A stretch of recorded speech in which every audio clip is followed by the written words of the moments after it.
Hello and welcome to another episode of Mini Fights. I'm Brian, and today we are wrapping up our Skytear box set with the fourth faction, the Taulot. Taulot. I don't know. I don't know how to spell it. That's what they're called, and they're basically Mayan, Aztec, rock dudes, ultimate warriors, and undead summoners, maybe?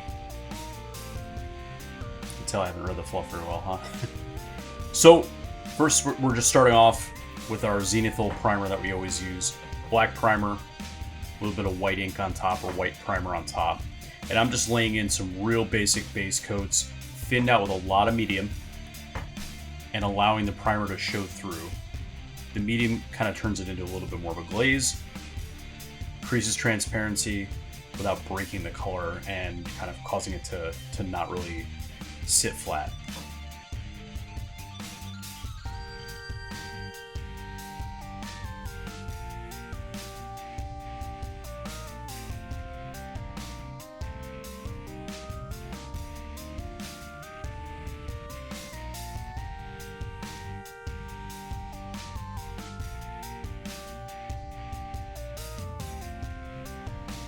Now I've taken the strategy of just kind of blocking in all the areas on this model, on all these models, all 6 of them, which is what I've done mostly as I've worked through this box set. And then you kind of, that lets me apply a wash to the entire batch of miniatures at once, shading most of the colors. And that's going to be our strategy today. I am going to base coat some of the gold here with one of my favorite golds, which is Golden Fluid Acrylic. And the color is called Iridescent Gold Deep. Golden is just the brand. In this case, we are using a gold color made by Golden.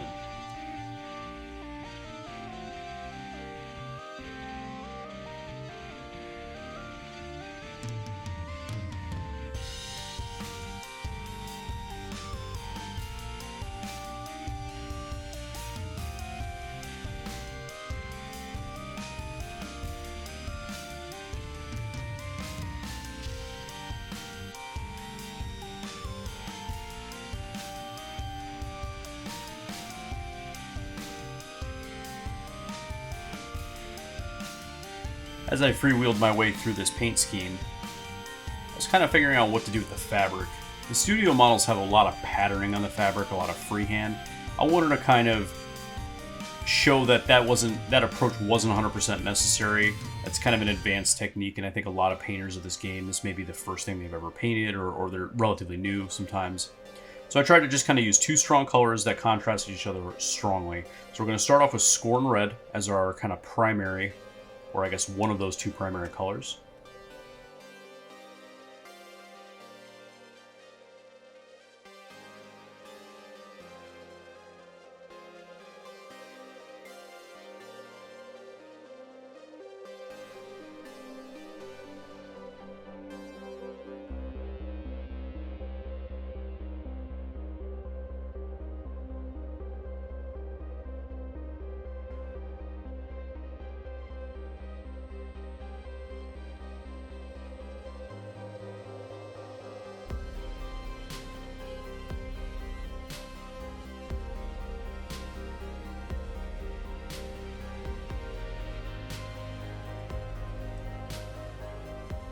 And onto the next color is going to be P3 Eldritch. And this is a new color to me. I really like it, actually. It's a really intense color. A lot of the P3 paints are very heavily saturated, which I like, because you can always mute a saturated color, but you cannot really add saturation. It's driven by the, what the pigment is made out of. And it's kind of I guess a turquoise? I don't even know. I think the idea is that you use it for like glowing blue magical things, but I think it's just a cool color to use in a lot of different schemes. And if you broke out your color wheel, it's not far off from pretty much directly opposed to the Scorn Red that we put on the models. So as you can see, when you put them next to each other, they start to really visually pop. Your eyeball kind of hops between the two. That eyeball oscillation is why color contrast is so effective, and colors that are across each other on the color wheel next to each other can create these visual hotspots that cause your eye to sort of bounce between them.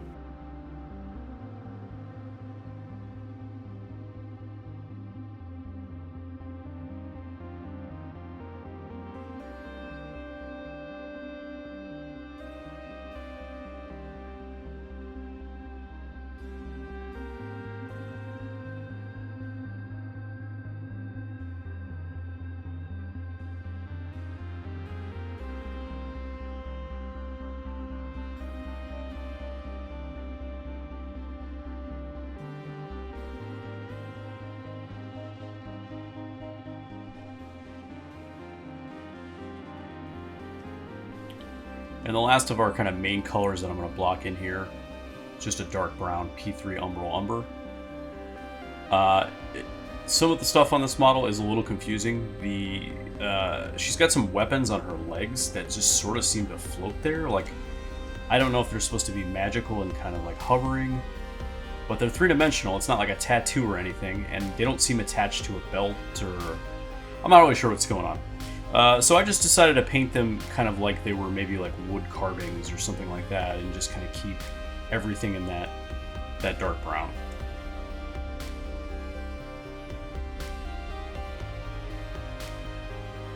And here's that big wash step I was talking about. Everything has been base coated now, and I take my Army Painter strong tone, a little bit of medium, a little bit of water, sling that all over everything.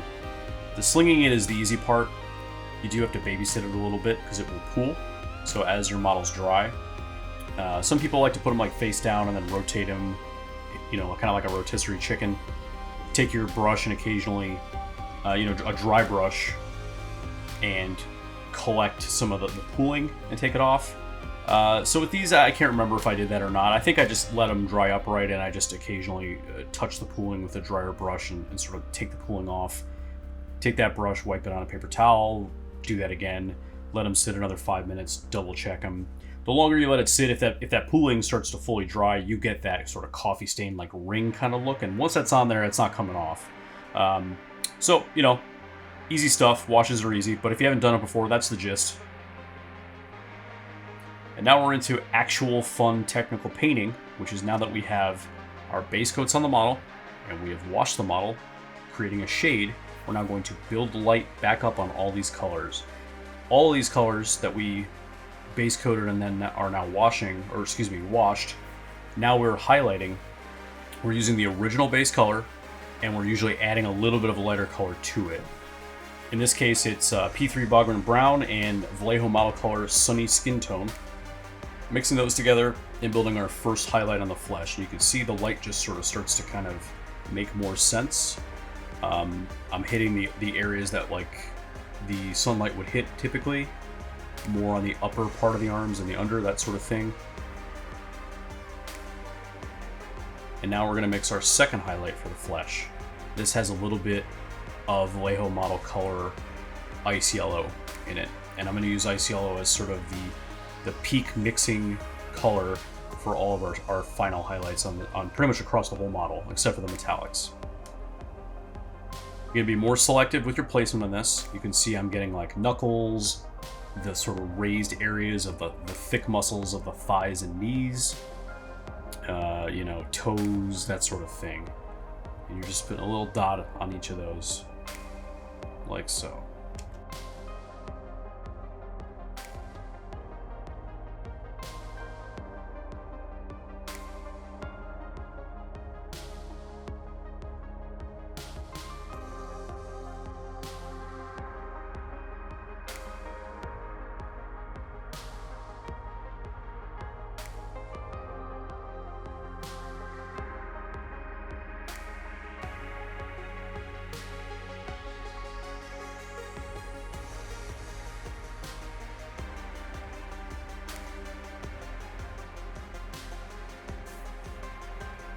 I'm going to continue this approach here onto this guy's face. Now with faces, you kind of need to be formulaic, I think. It's usually going to be the tip of the nose, tip of the chin, upper lip, maybe a little lower lip, forehead, that kind of thing.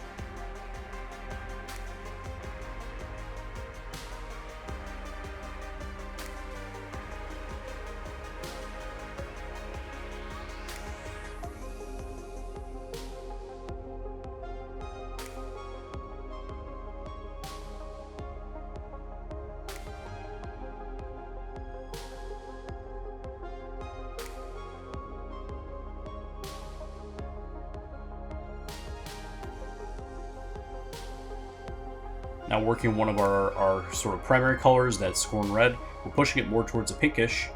We mixed in our Sunny Skin Tone, so we're using colors that we've used in the flesh tones here in the Scorn Red, and that is going to be a theme as well. We're limiting our palette and we're making sure that there's kind of a unified look to the model by tying in some of our highlight colors and our shade colors with other areas that are not really the same. So the red and the flesh have some of the same mixing tones in them, so they start to visually come together like they're lit from the same color of light.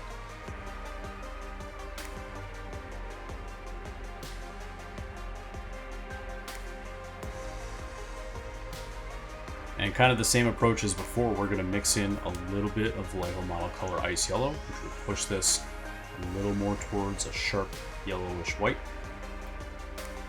and apply our final highlight. And the final highlight is smaller than the highlight layer before, so you're essentially building up layers that are inside of each other. This one is going to be more on the very raised areas, the tips of things, etc.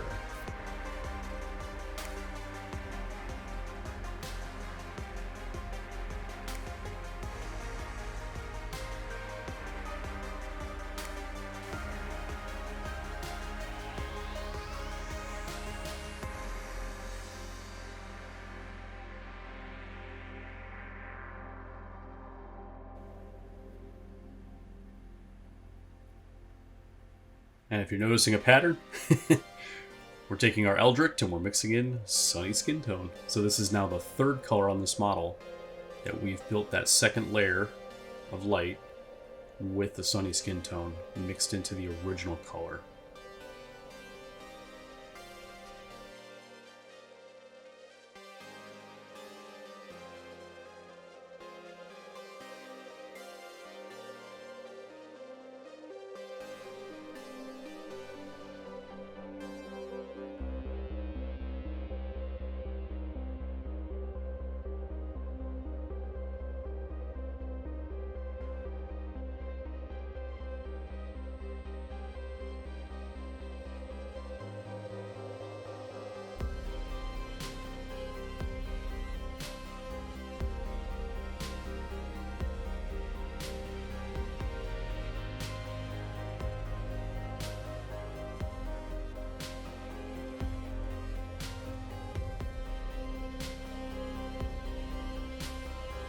And again, we're mixing in Vallejo Model Color Ice Yellow to build our final highlight.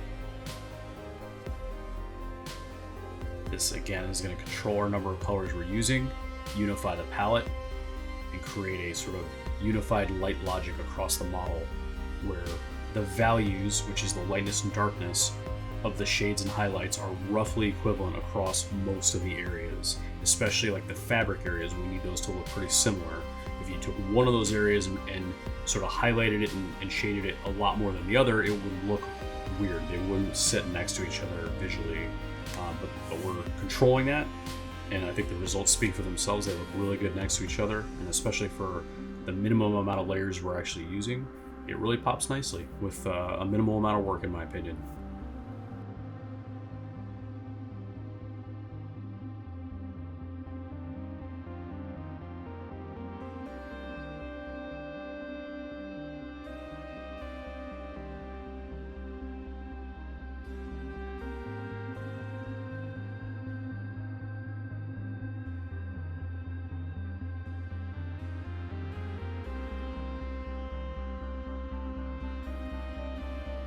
I don't necessarily use a lot of GW paint, but this Nihilak Technical is pretty cool. It's like basically just liquid verdigris, really. You can put it on golds and coppers, and it's kind of like a verdigris wash. It's not transparent like a wash, but you can sort of push it around, as you can see here, and force it into the recesses more. And that's going to give our gold a little extra interest. It's also going to tie together with some of the similar color in the fabric, that kind of greenish color. I think at this point I had realized too that I was lacking a little contrast at the base of those crests, so I threw a little wash in there, just undiluted, just to give it a little more definition. Now, we're going to dry brush this, and it's a pretty light dry brush, and it's not super evident, but it does ultimately stand out a bit. We took our base gold, mixed a little bit of Vallejo Model Air Aluminum, which is just the only light colored silver I happen to have on hand. It doesn't have to be an airbrush paint or anything, it's just what I had on hand. Any light colored silver will work. Mix that into your gold, lightly apply it, The more you apply, the more you're going to push the gold towards silver, and it's going to take away some of the goldness of it, so you don't need a lot. Maybe a little hand highlight here and there with it, you know, to your own comfort level.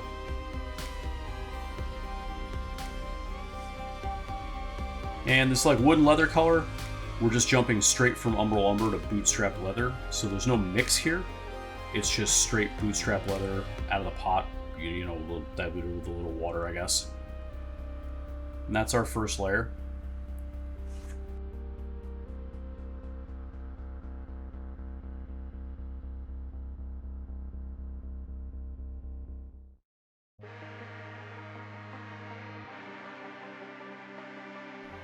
And our second layer is going to be bootstrap leather, mixed in again with a little bit of, you guessed it, ice yellow.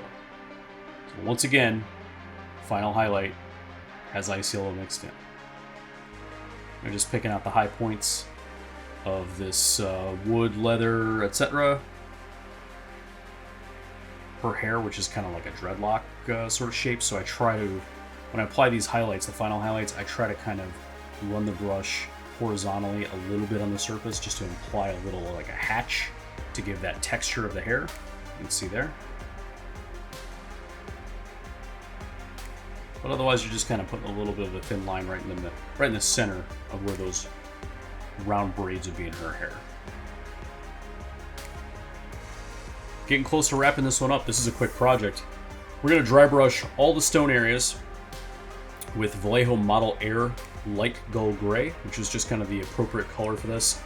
I don't actually really like using Model Air colors for dry brushing because they're so thin out of the bottle. But if you let them sit on your palette kind of flat, like if you flatten them out on a flat surface and let it dry for a few minutes, it'll thicken up enough that you can dry brush it well. You just got to be careful that your consistency doesn't get too goopy. So that's for the minions and of course the bases. And you can see that quick dry brush really picks up the edges nicely. These are really nicely, like deeply cut, sculpted bases. So they take paint and washes really nice, and that's it. One quick dry brush really fixes them up. Alright, now we're super close to being done. We're just gluing some tufts on. I wanted to sort of imply a kind of a jungly look, so I did a mixture of different tufts. The ones that I had that were kind of more of the brightly colored green to yellow transition tufts, rather than that dead grass look I've used in some of the other models. And we are painting base rims black. You know what that means. Hell yeah, we're done. So we're going to paint up the minions' bases. We're going to paint up the heroes' bases here. But between this and me taking the final video on the Lazy Susan, I obviously let them dry, but otherwise, that is it. We are done. And you're going to get to see the final product here under a little closer scrutiny.